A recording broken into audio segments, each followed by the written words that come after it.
는 자신의 민족의 성지에 있던 예루살렘을 다시 쌓도록 도와달라고 그렇게 간구하는 것을 보게 됩니다. 많은 경우에 개인의 성공과 아내의 행복을 위해서 막 구하는 경우가 많습니다. 그런데 오늘 느헤미야는 먼저 민족의 희망을 구하고요. 민족의 소망을 구하고요. 그래서 그 예루살렘 성을 쌓게 하기 위해서 자신의 모든 행복을 뒤로 물러나게 하는 것을 보게 됩니다. 그것은 결국 민족의 신앙의 정체성을 회복해가지고 다시 민족이 일어나게 하려고 하는 느헤미야의 그 믿음과 신앙이 그 안에 있었음을 보게 돼요. 바로 그것이 먼저 그의 나라와 의를 구하는 삶인 것입니다. 여러분, 하나님 앞에 많은 것을 여러분들 구하고 살아갈 줄로 알고 있습니다. 그러나 우리가 먼저 가장 구해야 할 것, 가장 우선순위가 될 것은 나의 성공보다는, 나의 행복보다는 하나님이 되어야 할 줄로 믿습니다. 하나님의 영광을 드러내는 것이 먼저 우리의 우선순위가 되어야 할 줄로 믿습니다. 존 매스웰 목사님이요, 당신 안에 잠재된 리더십을 깨워라 라는 책을 주었어요. 근데 여기에 한 등대지기 이야기가 나옵니다. 암벽 해안에 등대가 이렇게 있는데요. 그 등대에 등대지기가 있었습니다. 근데 그 등대는 이렇게 기름으로만 이렇게 등대를 불을 켰어요. 그래서 한 달에 한 번 딱 기름을 이렇게 공급해줘갖고 그 기름으로 등대에 불을 켜었습니다. 근데 이 등대가 마을에 이렇게 가깝다 보니까요, 마을 사람들이 와가지고 자꾸 그 기름을 빌려달라는 거예요. 자기 자녀들이 지금 이렇게 어려움이 있으니까 불을 피울 수 있도록 좀 기름을 달라고 그러고요. 또 자기 아내가 이렇게 지금 출산하려고 하니까 이렇게 불이 필요하다고 그래서 또 기름을, 그래서 이 등대지기가 또 그걸 조금씩 나눠주다 보니까요, 정작 중요할 때 이 기름이 부족한 거예요. 그래가지고 한 번은 막 폭풍과 치고 막 어두운 그런 밤에 기름이 딱 떨어지니까요, 배들이 암초에 다 걸려가지고 부셔지고 사람들이 거기서 죽게 되는 그런 어려움을 경험하게 된 것입니다. 여러분, 등대지기가 무엇이 중요한지를 놓쳤을 때요, 엄청난 재앙을 경험하게 된 것입니다. 사실 우리가 이렇게 우선순위를 놓치고 살아갈 때 엄청난 이런 문제들이 발생하게 되는 거예요. 그래서 우리 인생의 최고의 우선순위는 하나님이시고, 그 하나님 앞에 우리의 모든 것을 맡길 때 하나님께서 우리의 모든 것을 선한 길로 인도해 주실 줄로 믿습니다. 솔로몬 왕이 다 그걸 삶으로 경험했던 거예요. 그 부귀영화를 다 경험하고 나서 많은 것들을 누리고 나니까요, 하나님 없는 인생 이렇게 헛된 거구나, 이렇게 보잘것없구나, 그것을 깨닫고요, 하나님 없는 인생이 이렇게 헛되다는 것을 우리에게 말씀해 주고 있는 것입니다. 방학이라면 이제 아침마다 막 자녀들 막 늦잠 자니까 엄마들이 깨우기에 막 바쁘잖아요. 그래서 어떤 엄마가 그랬어요. 얘야, 일찍 일어나라. 일찍 일어나는 새가 벌레도 잡는단다. 그렇게 했더니요, 아들이 그러더래요. 엄마, 그 말을 좀 바꿔서 한번 생각해 보세요. 아침 일찍 일어난 벌레는 괜히 부지런 떨다가 일찍 일어난 새때 잡혀 먹잖아요. 그러더래요. 엄마가 얼마나 어이가 없어요. 그래서 엄마가 이렇게 또 재치있게 대답을 했어요. 내가 말하는 그 벌레는 일찍 일어난 게 아니고 밤새 놀고 마시다가 그 새에게 잡혀 먹은 거다. 그러니까 다시 말해서 밤새 게임하고 놀다가 늦잠 자는 거 너가 문제다, 이렇게 이야기한 거죠. 방학이 시작되면서 이제 자녀들하고 막 신랑이를 이렇게 일찍 일어나, 그만 좀 자라, 공부 좀 해라, 뭐 그럴 건데요. 하여튼 자녀들의 삶의 목적에 우선순위가 세워지고 그것으로 인해서 하나님을 향한 비전이 형성될 때 그들은 더 잘하게도 일어나서 공부하게 되고 더 잘하고 일어나서 하나님 영광에 살아가게 될 줄로 믿습니다. 이번 주에 아동부 또 중고등부 성경학교 수련회가 이렇게 시작돼요. 지난주 우리 교사 헌신 예배 때 오셔서 말씀해, 김현수 목사님 말씀처럼 하나님을 만난 인생은요, 삶의 비전이 형성되기 때문에 일찍이 비전을 향해서 살아간다는 거예요. 그러니까 가장 중요한 것은 지성도 감성도 아니고요, 영성이라는 겁니다. 그래서 하나님 만난 인생이야말로 삶의 우선순위가 딱 정해져 가지고 자신의 성공보다 하나님 영광에 살아가니까요, 그들의 삶이 다 복된 길로, 형통한 길로 인도함을 받게 된다는 사실입니다. 그래서 우리 믿음의 사람들에게 가장 우선순위가 뭐예요? 먼저는 하나님 영광에 살아가고 하나님 기쁨에 살아가야 될 줄로 믿습니다. 하나님 나라 의를 구하는 그런 삶이 되어야 할 줄로 믿습니다. 그리고 주님께서 우리에게 맡겨주신 복음 전파의 사명을 온전히 감당할 때요, 하나님께 기쁨이 되고 영광이 될 줄로 믿습니다. 그것이 우리가 이 땅에 살아가는 존재 이유고요. 우리가 교회 다니는 목적인 거예요. 그런즉 너희가 먹든지 마시든지 무엇을 하든지 다 하나님의 영광을 위하여 하라 하신 말씀처럼 우리의 모든 삶을 통해 하나님 중심으로 또 하나님 최우선순위로 하나님 영광에 살아감으로 믿음의 선한 영향력을 발휘하는 저와 여러분 되시기를 주님의 이름으로 축복합니다. 계속해서 그런데 이 느헤미야가요 이렇게 하나님 영광에 하나님 일을 우선순위로 하려고 하니까요 극심한 저항과 반대가 일어나네요. 본문 10절 말씀 다시 읽겠습니다. 시작.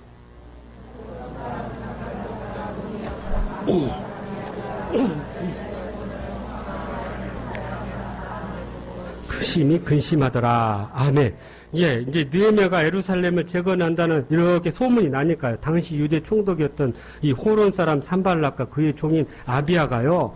느헤미야로 인해서 심히 걱정해서 근심이 된 거예요. 이 사람 어떻게 해야 되나? 또 19절에 보니까요. 아라비아 사람 게셈까지 와가지고 이 느헤미야에 대해서 견제하고 막 얼씬여기고 비웃은 거예요. 그래서 19절에 보니까 뭐라고 해요? 너희가 하는 일이 무엇이냐? 너희 왕을 배반하려고 하지 않냐? 그래서 그 진실을 왜곡하고 거짓으로 막 공격하기 시작합니다. 그러니까 하나님의 선한 일을 하려고 하면요. 거기에 꼭 이렇게 반대 세력이 있고요. 이렇게 또 방해하는 세력들이 있는 거예요. 그게 바로 사탄의 세력들이에요. 그런데 느헤미야가 놀랍게요. 이것에 요동하지 않고 진실을 밝히고 사랑으로 그들을 포용하려는 그 모습을 우리에게 보여주고 있습니다. 이것이 바로 궁극적으로 느헤미야가 12년 동안 총독으로 있으면서 예루살렘 성을 쌓아가면서 그 사명을 완성하게 된 아주 결정적인 방법이 바로 포용하며 사랑으로 나아갔던 것입니다. 우리도 일생을 살다 보면 반대하고 우리를 괴롭히고 속상하게 하고 힘들게 하는 사람들이 가정과 직장에서와 심지어 교회 안에서도 많이 있어요. 우리가 아무리 못해도요. 가만히 보면 지지하는 사람이 있고요. 또 아무리 잘해도 반대하는 세력이 있어요. 심지어 예수님 안에도 예수님 제자 가운데도요. 12제자가 있었잖아요. 근데 예수님 따르면서도 다른 마음을 품는 사람이 있었어요. 그러니 다 마음에 들겠어요. 그렇게 해서 우리가 괴롭히는 사람들로 인해서 우리가 하나님께 더 겸손해지고 낮아지고 더 엎드려지고 더 깨어져서 하나님 사람으로 이렇게 연단되어지는 것을 우리는 이 훈련을 통해서 경험해야 될 줄로 믿습니다. 지난주에 터키에 큰 쿠데타가 일어났잖아요. 그래서 이 에르도안 대통령이 시민들 앞에서 군부 세력을 물리치고요. 다시 권좌에 복귀합니다. 대부분 터키 국민들이 이 최상의 쿠데타보다는 최악의 민주주의가 낫다 하면서 탱크 앞에 몸으로 막아내고요. 탱크 밖 밑에다가 막 자기 몸을 던져가지고 못 가게 온몸으로 자기 이 쿠데타 세력을 막아내는 거예요. 그래가지고 그 쿠데타가 실패로 결국 끝나버렸어요. 근데 문제는요, 여기서 일어나요. 쿠데타가 다 진압되고 나서 이 에르도안 대통령이 이제 다시 복귀하면서 어떤 일을 시작하냐면요, 자기 반대했던 사람들을 다 이제 숙청하기 시작한 거예요. 공무원, 군인, 또 사법부에 있는 사람들, 교수들, 교사들 다 이루 말할 것이 없이 반대했던 사람들 다 모아가지고 이제 숙청하기 시작하는데 그 수가 무려 6만 명이나 된다는 거예요. 여러분, 가만히 생각해 보면요, 반대하는 세력들을 없애가지고 잘 될 것 같죠. 근데요, 또 반대하는 세력이 그 안에서 또 생겨요, 보면. 이상해요, 그게 참. 그러니까 반대하는 사람들 이렇게 제거해가지고 사람을, 자기 세상을 만드는 것보다는요, 그 반대하는 사람들을 잘 감화시켜서 우리 편으로 만드는 것이 선한 영향력을 끼치는 진정한 리더십이라는 것입니다. 그런 의미에서요, 미국 이 오바마 대통령은 참 대단한 리더입니다. 대통령 당선되고 나서 상대 공화당인 로버트 게이츠라는 사람을 국방장관에 세우고요. 자기하고 같은 당에서 경쟁했던 힐러리 클린턴을 국무장관에 세우고요. 자기를 하지 않았더라도 전문성이 있고 함께 마음을 모으려고 하는 사람들을 강력히 임명해가지고 반대 사람들을 다 포용하는 그런 정책을 썼던 겁니다. 그래서 취임사에서 반대자에게 재갈을 물림으로써 권력을 유지하는 자들은 자신들이 역사의 잘못된 편에 서 있다는 것을 증명한 것이다. 이렇게 이야기했어요. 그리고 반대 세력에게 당신이 주먹을 펴면 우리는 손을 펴고 잡을 것입니다. 이렇게 이야기합니다. 그래서 반대 세력에 있는 사람들, 어떠한 인종이나 이념이나 종교에 있는 사람들까지 다 포용하고요, 다 설득하고요, 서로 하나가 되어서 미국을 이끌어가게 되었던 것입니다. 어느 공동체진 나와 같지 않는 사람들이 얼마나 많은지 몰라요. 생각도 다르고요, 경험도 다르고, 믿는 것도 다르고, 행동도 다 달라요. 그래서 거기에 갈등이 일어나고 불화가 생길 수밖에 없습니다. 그래서 마음의 상처를 주고 받기도 하고, 감정이 막 때로는 북받쳐 오를 때도 많습니다. 그러나 우리 믿음의 사람들은요, 우리가 여기서 참고 섬겨야 되지 않겠습니까? 우리가 섬기지 않으면 누가 섬기겠어요? 우리가 참아야 않으면 누가 참겠어요? 우리가 사랑으로 포용하지 않으면 누가 그걸 하겠냐는 거예요. 좀 더 먼저 은혜 받은 자로서, 먼저 하나님의 사랑을 입은 자로서 먼저 다가가고 먼저 포용할 수 있어야 할 줄로 믿습니다. 그래서 사랑으로 섬기면요, 그들이 감동받고요, 마음을 열고 주님 앞에 나오고요, 그래서 한 심령이 변화되고 회복되어서 하나님이 기뻐하신 줄로 믿습니다. 어느 시골의 카톨릭 교회에서요, 주일 미사가 이렇게 진행됐어요. 근데 주일 미사를 돕던 한 소년이 실수로 이 성찬기를 놓쳐버린 거예요. 그러니까 신부님이 화가 나가지고 그 소년의 뺨을 탁 때리면서 썩 나가지 못해. 다시는 이 제단 앞에 나오지 마! 하고는 이 소년을 막 면박을 준 거예요. 그러니까 이 소년이 또 얼마나 충격을 받았겠어요. 신부의 말대로 제단으로 뒤로 물러나가지고 막 제단 밖으로 나가버렸어요. 그리고 하나님 떠나버렸어요. 하나님 없다고 하고는 공산주의가 돼버린 거예요. 그가 후에 유고슬라비아 독재자인 티토 대통령이 된 겁니다. 근데요, 비슷한 일이 또 다른 곳에 일어났어요. 미사를 돕던 한 소년이 또 성찬 그릇을 이렇게 섬기다가 떨어져버린 거예요. 그러니까 집례하는 신부님이요, 그 모습을 보면서 사랑이 담긴 그런 눈빛으로 그 아이를 통해 아이에게요, 야, 너 그럴 수도 있지. 그러면서 너는 이 다음에 정말 훌륭한 신부님이 될 거야 라고 격려를 해줬대요. 그랬더니 이 친구가 나중에 힘을 얻어가지고 정말로 그 유명한 휠턴 신 대주교가 된 거예요. 신부님들 중에서 대주교는 굉장히 높아요. 그래도 그 일들을 크게 감당했다는 것입니다. 빌립보서 4장 5절에 보니까 너희 관용을 모든 사람에게 알리라. 주께서 가까우시니라 라고 말씀합니다.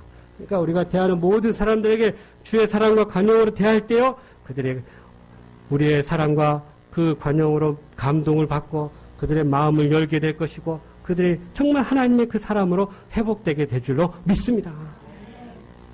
사랑하는 성도 여러분, 우리가 이 땅에 사는 동안에 사람들에게 믿음의 선한 영향력을 발휘함으로써 깊은 감동을 주는 그런 인생이 되기를 축복합니다. 선한 영향력은요, 오늘 본문 말씀 보니까 기도의 삶으로 또 하나님 중심의 삶으로 사랑의 삶으로 실현되는 것입니다. 그런 축복과 은혜가 여러분의 삶과 가정과 또 우리 교회와 우리 민족 공동체에 가득 채워주기를 주님의 이름으로 축복합니다. 기도하겠습니다. 은혜가 풍성하신 하나님 아버지, 점으로 주님을 따르는 우리들이 더욱더 믿음의 감동을, 믿음의 삶을 통해서 주님을 증거할 수 있도록 인도하여 주시옵소서. 기도의 삶으로, 하나님 중심의 삶으로, 사랑의 삶으로 선한 영향력을 발휘하여 우리 주변에 정말 그리스도의 향기를 드러내는 우리의 모든 삶이 되게 하여 주시옵소서. 예수님의 이름으로 기도하옵나이다. 아멘.